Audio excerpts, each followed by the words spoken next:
everybody? Richard Dolan here for a courageous conversation. Well, man, today you're right. There's no going back. How do you feel the weight of that desire? I have been there for a while. Story's still being written, and you cut the story short. As they say, I'm playing with house money. They said, neo-fascist. You can't imagine, Richard. I've heard everything now. But I'll tell you what, you ain't never buying your time back. Value your time. Once you start a courageous conversation, there ain't ever going back to an ordinary one. Hey everyone, if you're just tuning in from anywhere in the world, we are so delighted to have a courageous conversation with the one and only Roy Jones Jr. And for anyone that ever looks him up, I mean, every time I interview anybody, of course you do the first and most important thing to do, which is what? You Google them. And I mean, Roy Jones Jr. is a lot of really interesting things. What's amazing about Roy Jones Jr. first and foremost is the fact that not only is he pound for pound one of the most brilliant fighters of our time, what's incredible about him too, though, is that he's actually very multifaceted. I mean, he's a trainer, he's a rapper, he's an actor. He holds, I didn't know this, but he holds 2 citizenships, one in America and one in actually Russia. And just today, in fact, just fresh out of Russia 6 hours ago, they announced that the Russian Boxing Federation will be appointing him as the head of the Russian Boxing Federation, which I find just absolutely fascinating. So he's a guy that competed in boxing from the late 80s right through to 2018. He held multiple world championships in 4 weight classes, including titles at the middleweight, super middleweight, light heavyweight, and heavyweight. And I mean, what better way to really point out how incredible that is than to be able to really maybe put it in perspective. I don't know if Jelena, are you here? Because you're no stranger to boxing as well, because you're one of the greatest Canadian female boxers in the country. How are you, darling? How you been? I'm good. How are you? Keeping well? I've been kicking around, yeah. You're no stranger to what's going on in the world of boxing. Now, ain't that true? No, yeah. 8 world titles and 53 fights. So I've been here a minute. You've been here a minute, indeed. And how hard is it for any boxer, especially you knowing this firsthand, for one to compete at various weight classes and then dominate those spaces? What would you say from your professional opinion? I think it's always a challenge because every weight class you go to poses a different challenge. I've done it a little bit opposite. You know, most fighters, as they get older, they move up in weight classes, and I went down. But every time you pose a different challenge, the bigger the opponents get, the harder they punch. Maybe they move a little slower, but you definitely have things going on in your mind. For me, every time I went down in weight, I was like, oh, am I going to be quick enough? So there's always different challenges and different ways to challenge yourself, which is what I love about boxing. It's super mental. And for me, I live for that challenge. And so the reason why I jumped different weight classes was because I was bored at the weight I was at. So, and you know, that's what a lot of the fighters get is we live off of that high, that adrenaline rush to succeed. Well, listen, I mean, for a boxer, you sure are still pretty. So we're going to keep you in the tank because I know there's going to be a very large and very welcomed interview with you as soon as we were able to get our schedules lined up. But as soon as I heard you were here, I needed to make sure that everyone around the world got a chance to meet you. You're a dear friend of the Sundar family, so it's good to have you here joining us today. Thanks for having me on. Of course. Thank you. Thank you. So more from her another time. She needs her own show, man. I mean, if you don't know who she is definitely someone you do not want to walk into a dark alley and confront. I mean, anytime and everywhere. In fact, anywhere I would go and anywhere in Alberta, I would want to walk in there with her because she's going to definitely have my back. But hey, listen, everybody, Courageous Conversation is going to get started. We just got Roy. He's just trying to log on right now. He just wrote me and said, hey, gosh, the device I'm on is not working. So he's just going to go to another one right now. And this is what it looks like to tap dance. I mean, this is what we do. We do it so, and we do it eloquently, and we do it with grace. But I want to find out who else has got things cooking and shaking and baking this week. I want to just find out how people are doing in here before we get Roy in here. Who's got something that they crush, something that they're bubbling with, and they just want to let people know, like, hey, I did this, and I crushed it.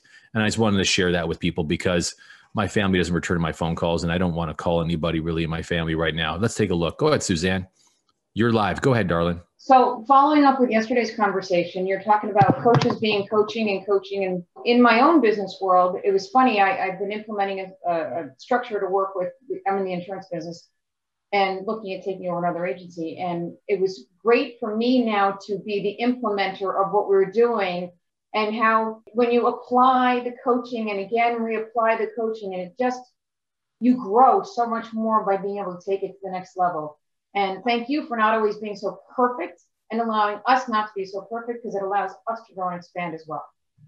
No, you're more than welcome. And I mean, that's what it's always about. And that's why we're having people like Roy Jones Jr. here. And I mean, we're really delighted to get him on the air shortly. So good for you. Congratulations. I'm so happy to hear that for you.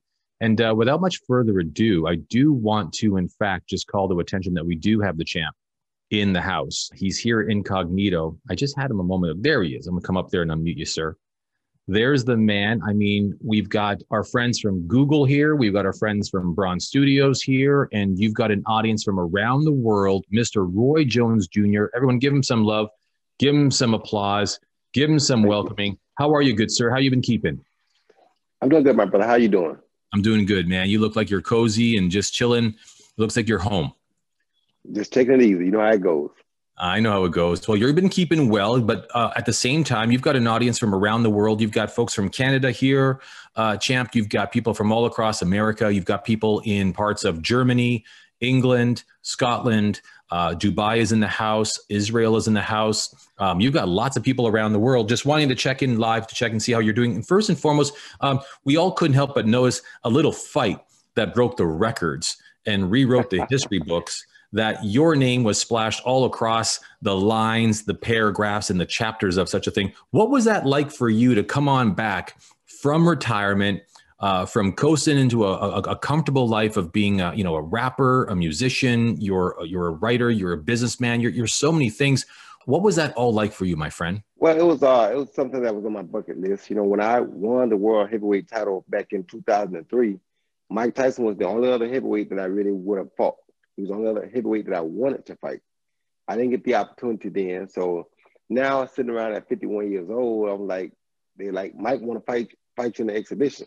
I'm like, wow, I don't want to do nothing but to share the ring with Mike Tyson. And people are right now in a pandemic where we didn't have many sports at the time. We didn't have much going on. People didn't have any entertainment. How entertaining would it be to see me in the ring with Mike Tyson at this age, at an age where it's hard to get away from him because my legs are not what they used to be. Then they put me in a small ring so that he also could catch up with me. So, I mean, they made everything, they stacked all the cards against me and they stick me in with that killer. But it was so fun because, you know, it's like everything else, when you're a professional, you know how to handle yourself. And so I had to know how to handle myself. No, it's true. It's true. It was a fun adventure though. No, I heard nothing but good things. And I mean, for a lot of people who don't know, I mean, we're joined by the man, pound for pound, one of the greatest fighters of all time, Roy Jones Jr. So much to get to, so much to talk about. But as you know, I was one of the advisors, special advisors to the Tyson team. I've been around the family for a very long time. And when I heard the news that he was going to fight, I said, "Oh boy!" I mean, you know, Mike, he's way better looking than you. You know, for starters, just for starters. I mean, that's number one.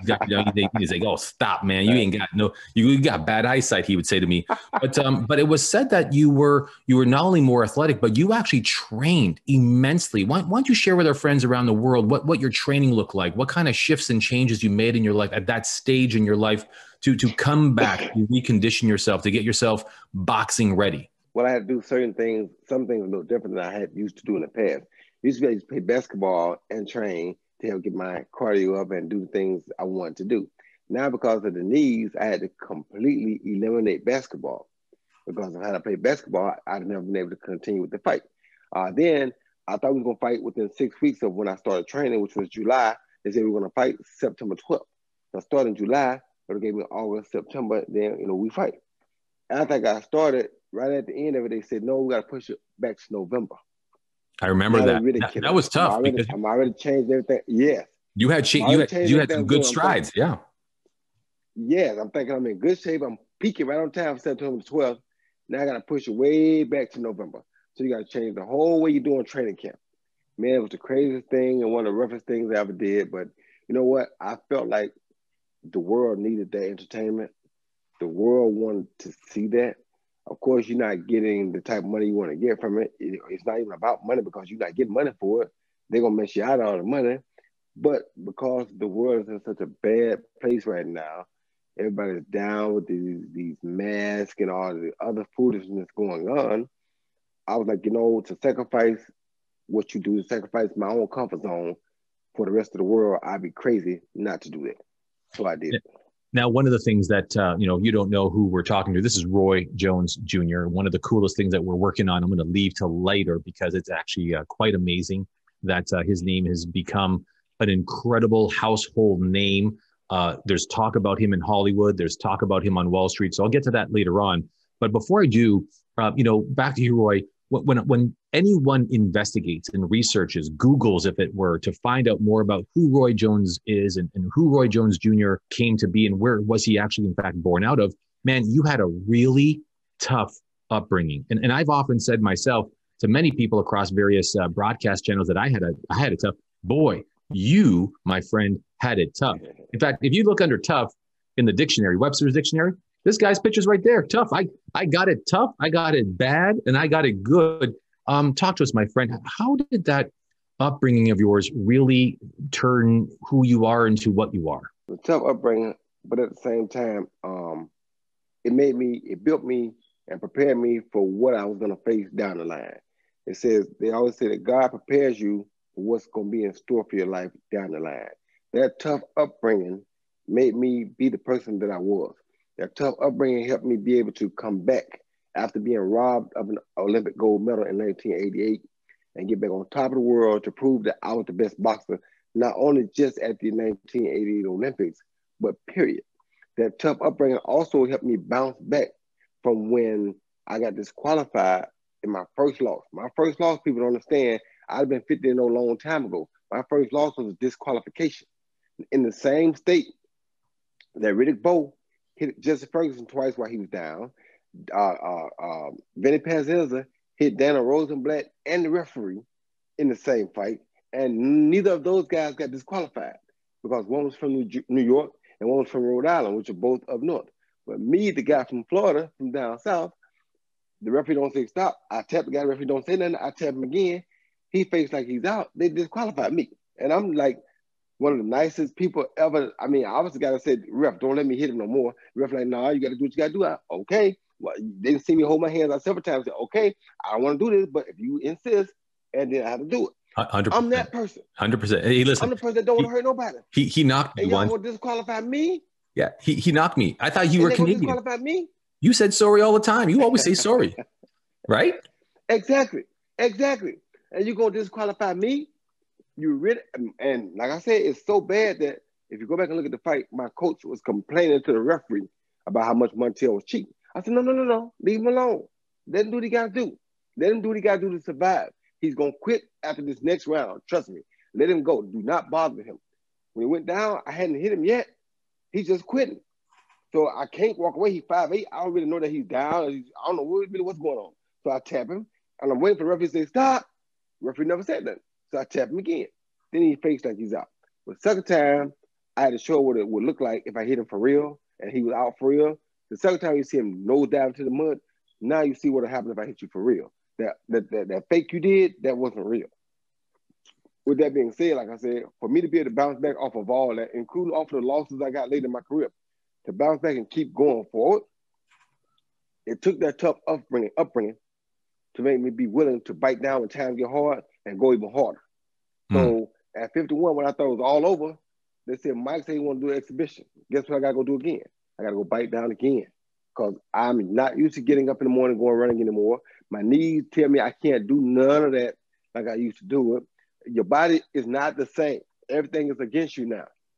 Yet this heart, that motivation, that upbringing, that place that God brought me from, gave me the courage and everything else that I needed to get up and go. So with God keeping me like that, with God doing me the way he did me, blessing me the way he blessed me, building me the way he built me, when I say doing what he did, I'm saying all the good things. And it's very difficult for me not to be successful at what I did. And when bad things or things that we perceive as bad come along, I'm like, look how many good things he gave me. I'm not mad, I'm cool. Yeah, you are cool. I mean, you're beyond cool. Hey, listen, folks from around the world, they're sending you love. Hey, how cool is it that we're here live around the world with the one, the only Roy Jones Jr.? Put some love in the chat room there for him. Let him know that you appreciate him being here, taking time away from his family. I mean, hey, listen, Roy, here's the thing. Before we get into the ring about Mike, and it's not about Mike, it's about you. Tell us about just what it was like, though, for you to be able to then get yourself into LA, to get yourself into the ring. Walk us through what it was like to get into that ring for the first time after all them years, to finally be in there with an opponent like Mike. Well, it was different because the training, it was hard. It's hard to train, but when you fight Mike Tyson, although they call it an exhibition, they give you 12-ounce gloves, which only are 2 ounces bigger than the 10-ounce gloves, which really the padding is back in the hand and in the wrist part. It's not even up front. So it's not an exhibition. It's really 10-ounce gloves, just with a little bit more padding to the backside to make it weigh 12 ounces. First they said headgear, then they said no headgear. Then you come there and find out that they put you in a 14x14. They didn't give you a 16x16, which is regulation. They gave you a 14x14 that felt like a 12x12. And by the way, hey, Champ, hold on. Just slow down for a second because, man, you're so brilliant. For those who don't understand boxing, taking 2 feet away on the perimeter is a big deal. It's like taking your ex-girlfriend and bringing them 2 feet closer to you when you're on your way out. You know what I'm saying? Right? It's a close proximity. Exactly. So you rolled up on this ring. So keep talking to us. So I mean, where is your headset at this point? I knew it was going to happen that way. I knew what they were going to do to me because that's who I am. They always put my back against the wall. You understand me? But when you got God, when God is for you, who can be against you? So no matter what they try, how hard they try, what they do, none of it's going to work. All it did was they motivated me to continue training that whole time because I know that Mike is Mike and you never know what Mike might do. So you got to stay ready for everything. And the only way I was going to be able to be ready for everything is if I trained like I was fighting in my prime. And I went back and trained exactly like, not exactly with less rounds, but with the same intensity that I worked with in my prime. You did. So with that, because everyone here, and I mean, all our friends over at Braun Studios and everyone over at Google and all our friends from around the world who are here live with you, they all want to know when the moment came and you were in that ring with Mike, did you see the same Mike Tyson that you once knew and that you wanted to fight years ago? How did he occur for you? How did it land for you? What did you see coming your way? I saw the same Mike Tyson because right away when I started trying to hit him with the jab, I thought for sure I'd be way too fast for him. Wasn't so easy to hit him with the jab. I was like, whoa, okay. Then the first time he got me in the corner and he started banging my rib cage, I was like, whoa, now I see what it feels like to be hit by that person who I thought I wanted to be hit by a long time ago. It's everything I thought it was and some. Then he hit me with an elbow one time. I was like, holy smoke. Then he hit me with a shoulder one time. I'm like, dang, everything he hits you with hurts. You understand me? So, it was different. And it was fun because that's what I expected. But I'm glad I was in shape because had I not been in shape, I never would have survived.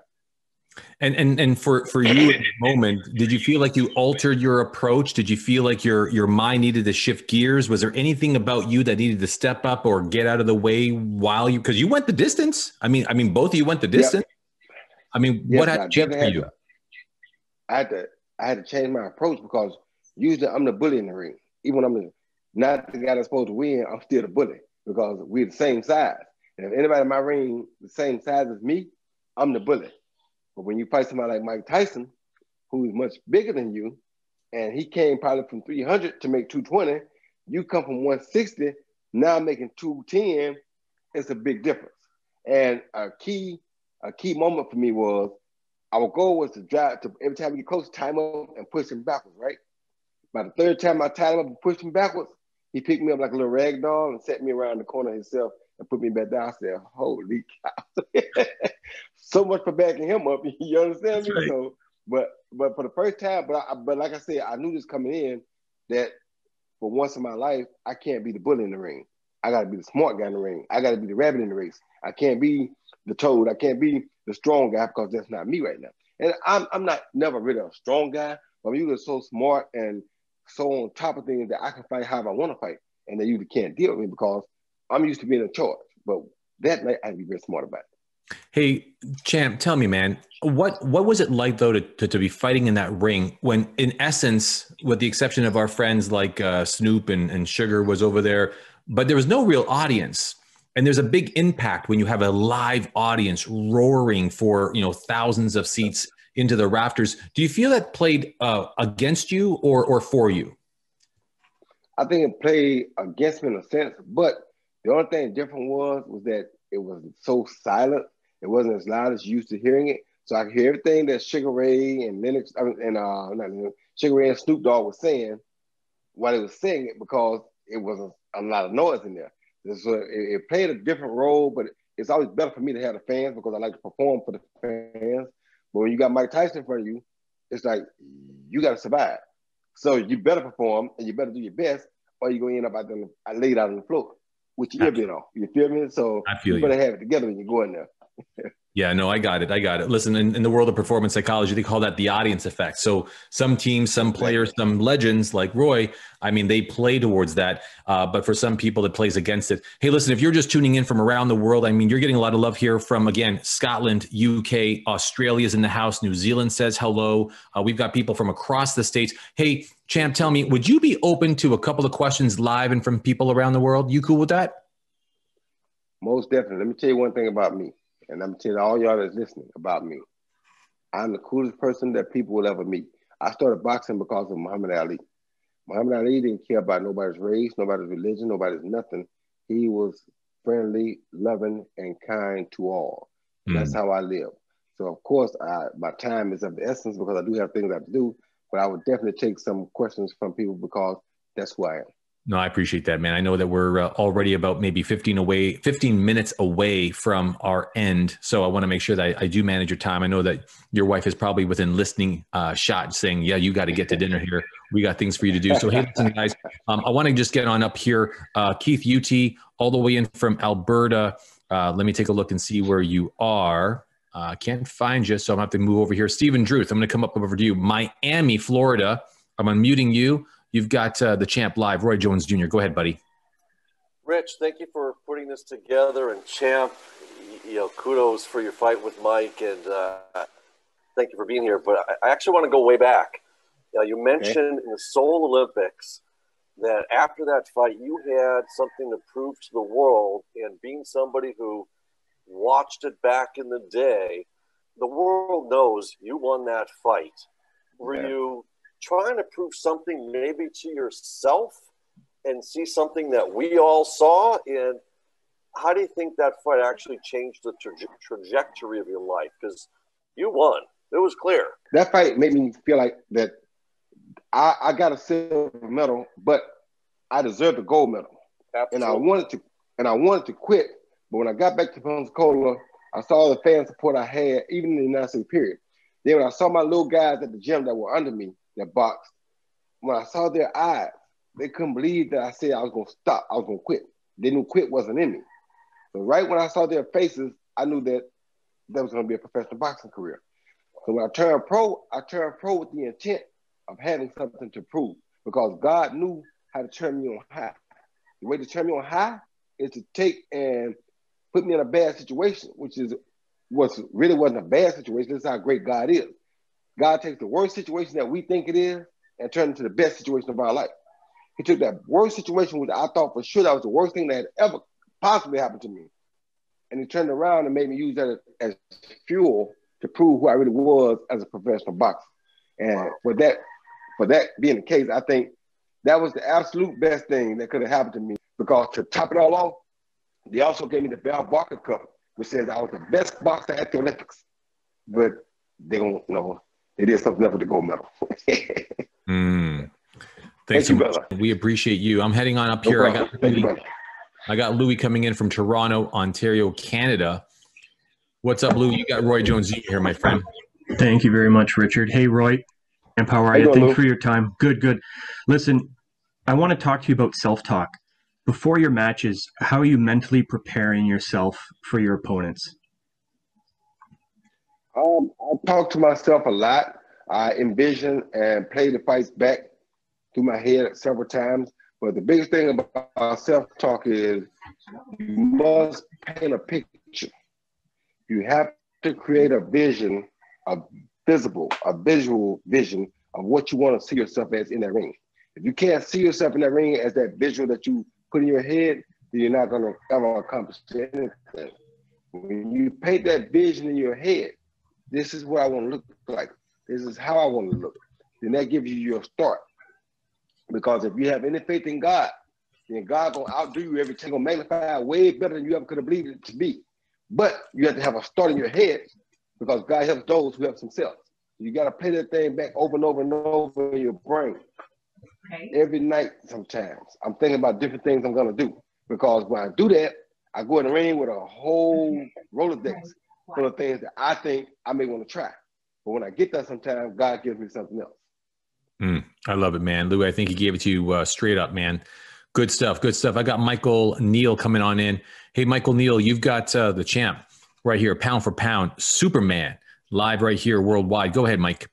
Thanks, Rich. Hi, Roy. I'm a big fan and watch so many of your fights. As Rich said, you're the pound for pound leader of your time, and you're one of the all-time greatest. Yet, you made the transition to become the top fight analyst, commentator in the business, and you acted in Arliss, The Matrix, Creed, and others.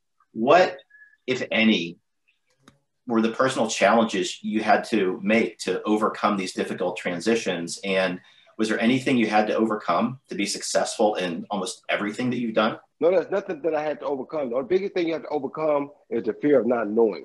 But when you feel like God is in your favor, God is on your side, then you don't care about not knowing because you know God got you. So like, I always was afraid or thought that maybe I can't do it. That would be in the back of my mind. But that's every time you fight, it's in the back of your mind. So negativity always comes up. When you got God, you take that positive and you smash that negativity with it. So anytime I get opportunities, I take those as those are blessings from God to me. I can't let the bad things try to get in my mind and make me think like I'm not good enough to do those things. If I wasn't good enough, God wouldn't have put me here or wouldn't have presented me with those opportunities. God doesn't bring us to nothing, he won't bring us through. And that's what the truth is. I love it, man. I love it. Good question, Mike. Thanks so much for that question. I'm going to come up here to Naran. Kalathungam, you got the champ right here, right now, live, and we've only got a handful of questions left, champ, so I can get you off to dinner. So go ahead there, Naran. Richie, thank you so much for inviting us all into your conversation with the champ. And champ, what an honor, man. What an honor. Thank you, brother. Thank you. Thank you, Question for you. You said that your upbringing and your past prepared you to get up and come back and gave you kind of a grit to be able to overcome the future. What are you doing to inspire your kids and the people that you mentor to drive into them the grit to get up? How do you do that? Well, the one thing I try to do is give them, like I've been telling you guys today, I try to give them examples of what God has done for me and what I've been through, because sometimes it's better to tell a story through example than it is to try to explain to somebody something that you know or she say. So for me, I try to give it to them just like I got it. You know what I'm saying? It's like when I was 6 years old, I had my hands under a lawnmower because I was on a short pellet at 6 years old. That water moccasin could have bit me and killed me right there on the spot. But God had other plans for me. You understand me? And when God had other plans, cheated, and I stuck my hand on that lawnmower trying to feel for frogs before my friend went, I'd have got bit by that moccasin. And that would have been another baby lesson not to cheat. But thank God it wasn't a cheater and I didn't cheat my friend.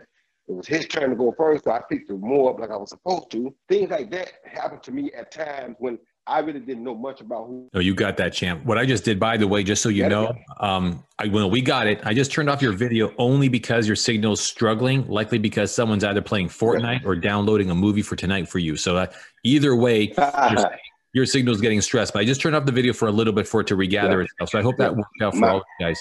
Yeah, my signal struggles because I live out in the country. I live out in the woods, kind of. I live off of the grid, kind of. So the internet is really bad out here. That's okay. That's okay. It's because your voice is the voice of a champ, so that's why we can envision what you look like, big guy.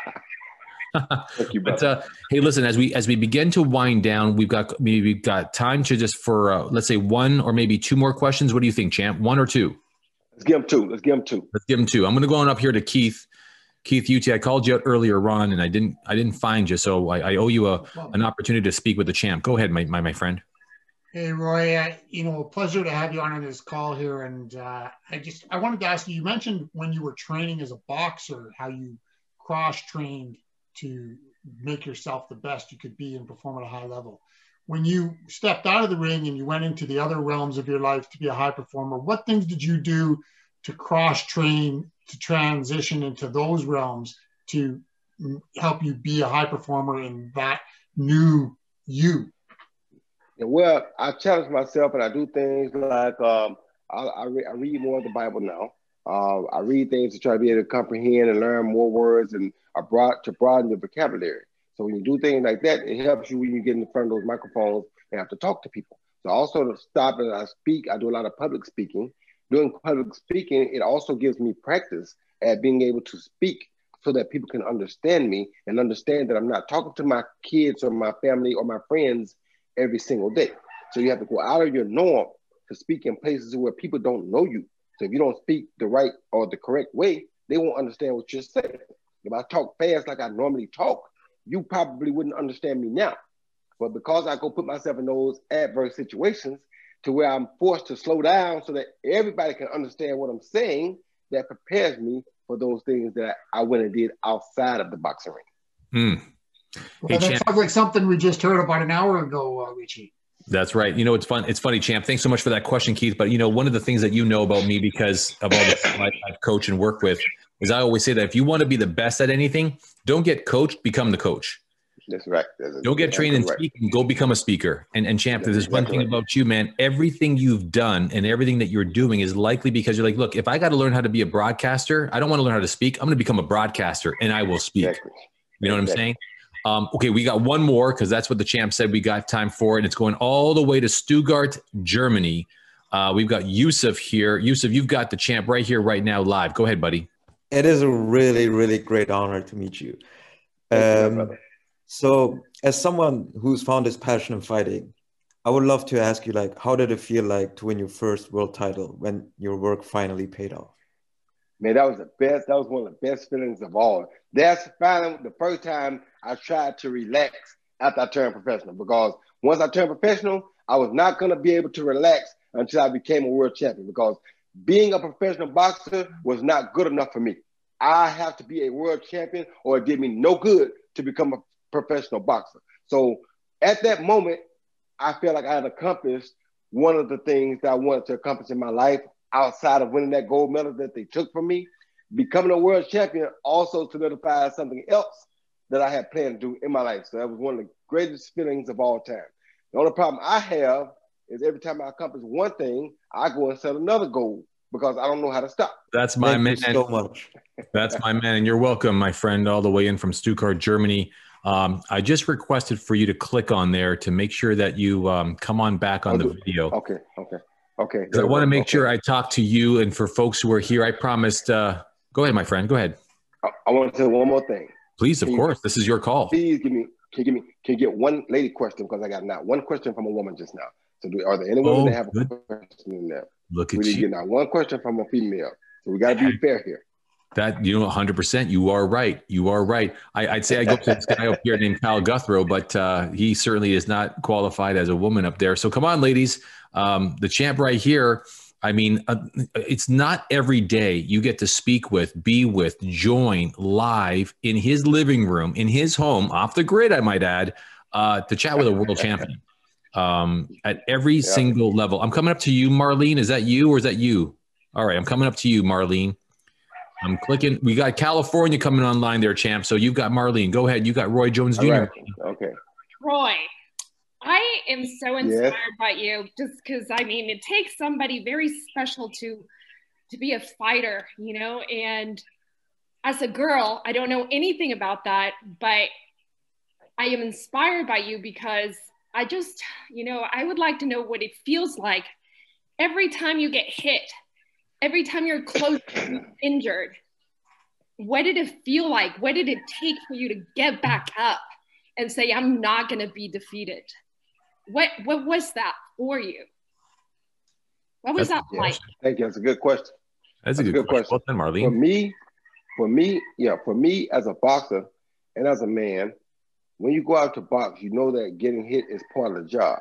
So when you get hit, it doesn't really affect me much at all. If I get hit hard, I get angry with myself because the first thing I think is, how in the heck did you let him hit you with that? You feel me? And the second thing I think is, he better not hit you with that again. You understand? Because if I get hit twice with the same punch, I'm thinking about retirement because that just should not happen in my book. That's how much of a professionalist I am when it comes to boxing. So when you hit me, all you do is encourage me to hit you back. And my motto in boxing was, if you hit me one time, I got to hit you 6 times to make you pay for that one time you hit me. So every time you hit me once, now I'm pissed off and I owe you 6. You understand me? So that always kept me motivated so that if something happened, I'm automatically right back on the trigger because if you hit me once, I need 6 of my right now. I'm laughing. But thank you, Money. That was a great question. Man, Roy, I'm laughing so hard because I talked to Mike after the fight and I said, hey, man, so how'd that go? Roy goes, man, that Roy, every time you hit him, it's like he comes back at you and he just pissed me off. You had him so angry because you kept doing exactly that. And folks, if you're writing down any notes, and it's worth it because we're wrapping up here with Roy Jones Jr., so he can go and be a family man with his family and all that's good and blessed in his life. But man, I mean, that is a life philosophy right there. When life hits you once, you come back at it 6 shots. Times. That's it, man. That's Roy Jones Jr. scripture right now. By the way, Roy, I mean, this is probably common for you, but you made a shout out to the ladies. I mean, there's a lineup of ladies here. Just wanted to ask you a question. So do you have time for one more lady to just ask you one more question? All right, I'm coming up here to Nikki. Come on, Nikki. Give me 3 strikes. Give me 2 more. Make 3 strikes. Okay, 3 strikes it is. So I got Nikki, then Sarai, and then we're done. So go ahead, Nikki. You've got London right now, London, Ontario, going live with you, Roy Jones Jr. Hey, Roy, I'm a huge fan. I loved your fight with Mike. It was amazing. I mean, the fact that you guys did that when the world absolutely needed it, it was just incredible. Yep. But so I'm not a fighter. However, I do have a bucket list of certain fighters that I'd love to train with. How does somebody train with you just for an hour? Come to Pensacola. We make it happen. You know, I have Instagrams. Hit up on my Instagram. Actually, hit me on Instagram or like make something where I know it's you that you want to train, to put training. And I know, and if you ever just came to Pensacola when I'm in town, I have sessions pretty much every day about 5 to 5:30. So I would fit you into one, give you a session, and that'd be it.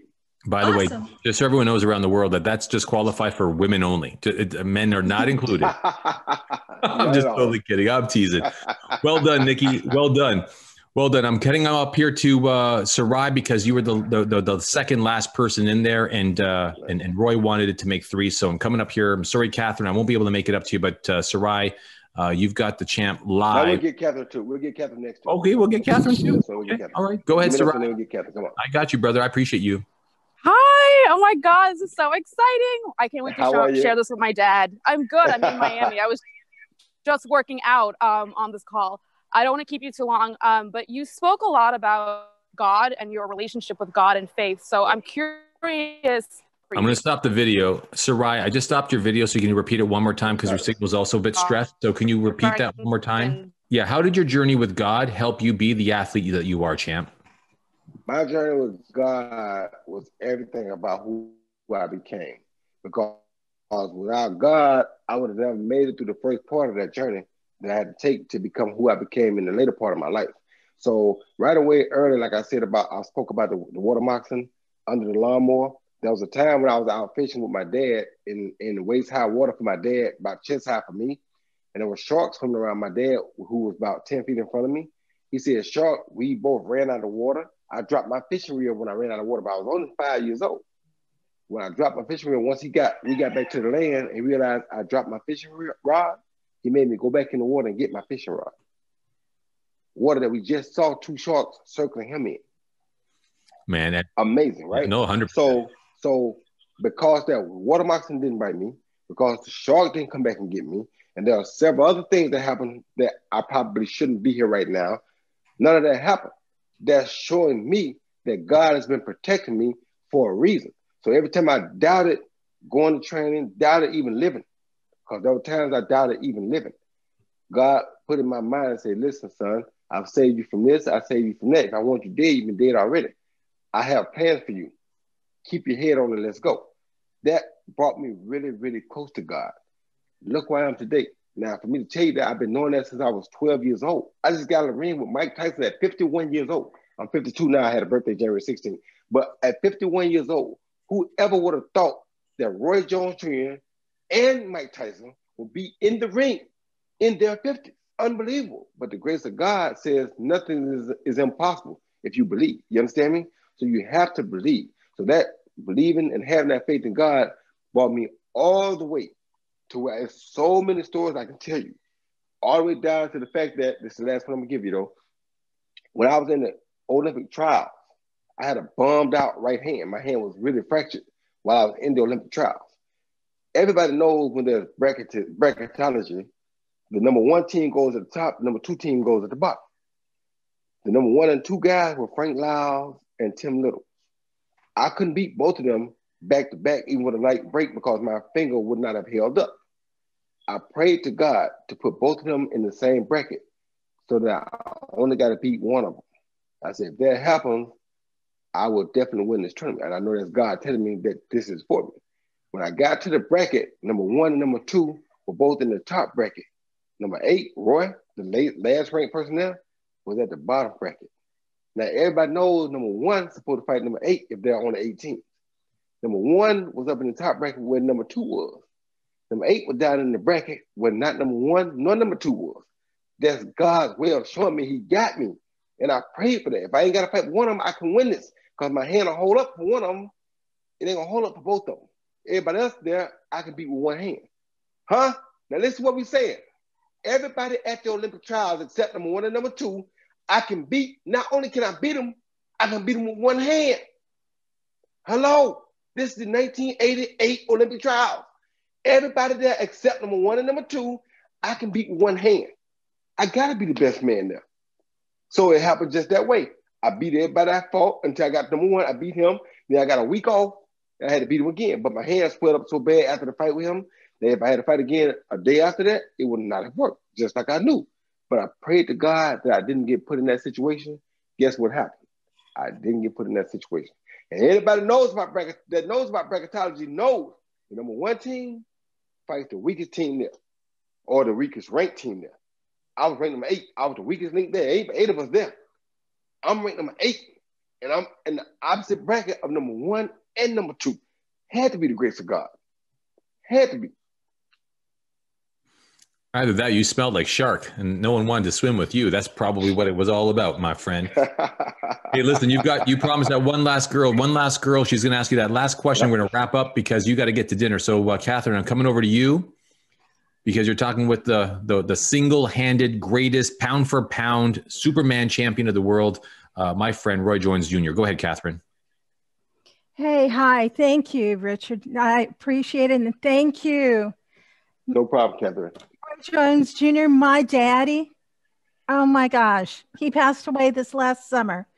He was a welterweight. He went professional at a higher weight class. What you talked about, that is tough. That is super tough, going in with people who lose the weight to fight in that class. Yeah, that did him in. But he would be so thrilled to be on this call with you and just chime in your achievements. And you have had all those achievements thanks to God, thanks to the strength within you that God gave you, thanks to your mentality. And let me ask you, if you don't mind, not to make less of you, there is also a lady, a Renaissance lady in your life, Natlin, your wife. Yep. Who is accomplished as well. And if you wouldn't mind giving just a moment of time about the importance of the support, and I mean, because boxing, she's in there. Mm-hmm. Yeah. Well, to tell you the truth, and I'm glad you brought that point up. For a boxer, especially a person as myself, we go through a lot of things in the world. We go through a lot of fights. And to have a person as your soulmate or as your partner, you have to have a person who's understanding, yet who's also willing to go as far as you're willing to go on the scale to win and to be successful. Our marriage would be nothing if she was not a very, very strong woman, because I'm not the strongest person when it comes to relationships. She's the glue to that relationship. Without her, we wouldn't have a marriage still, because she is everything. She's the strength and the backbone of this whole household.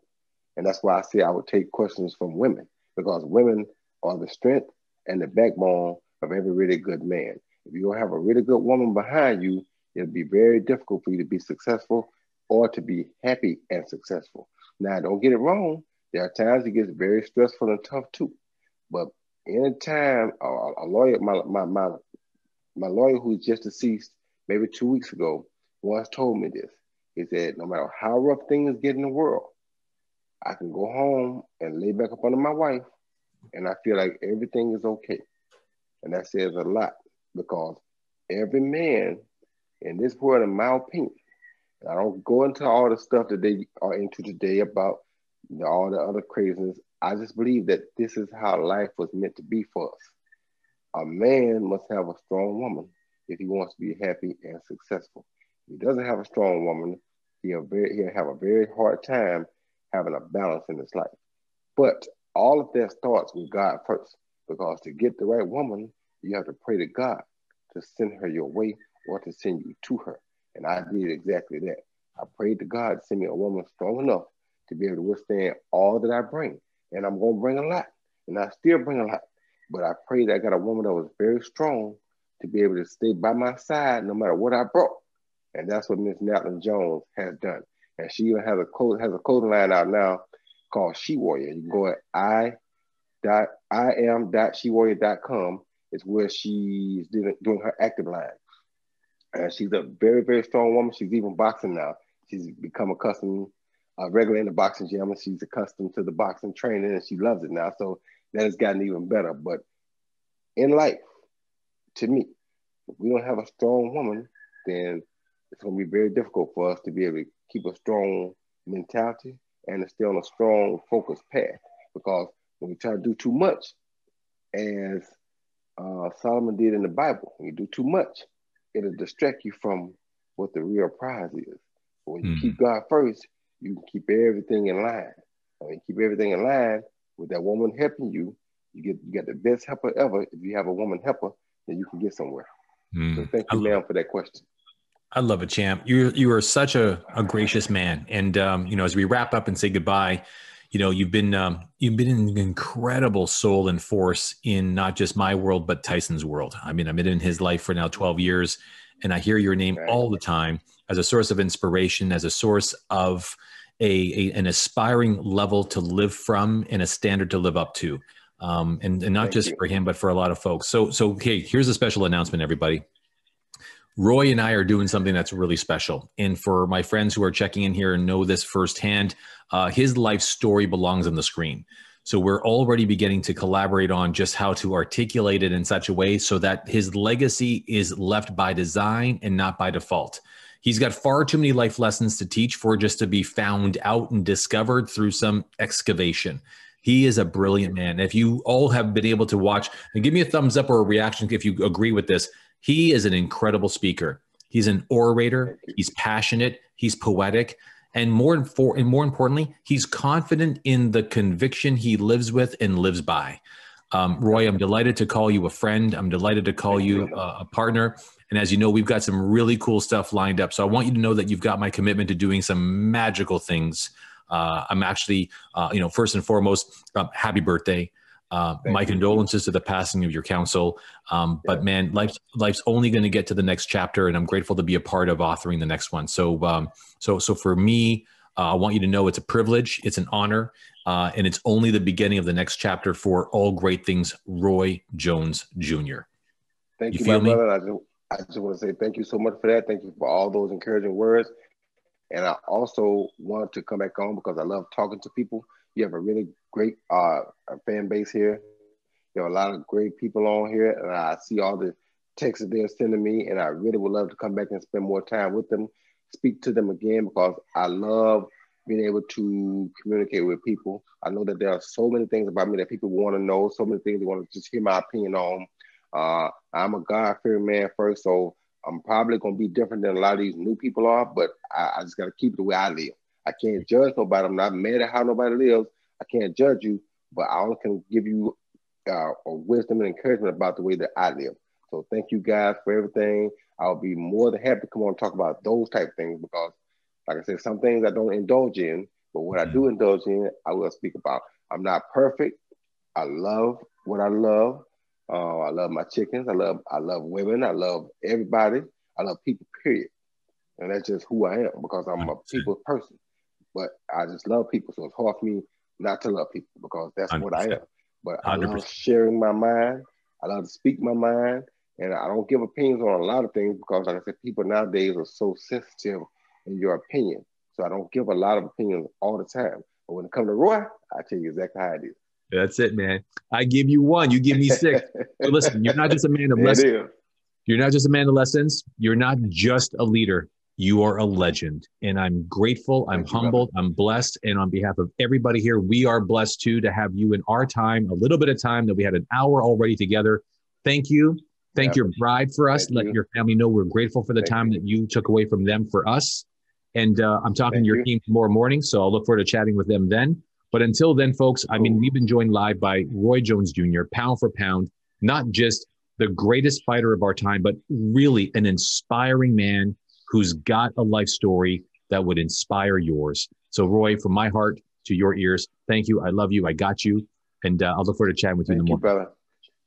Thank you. And thank you all for all the happy birthday wishes. And thank you all for the sharing time with me. Look forward to doing it again, okay? All right, big fella.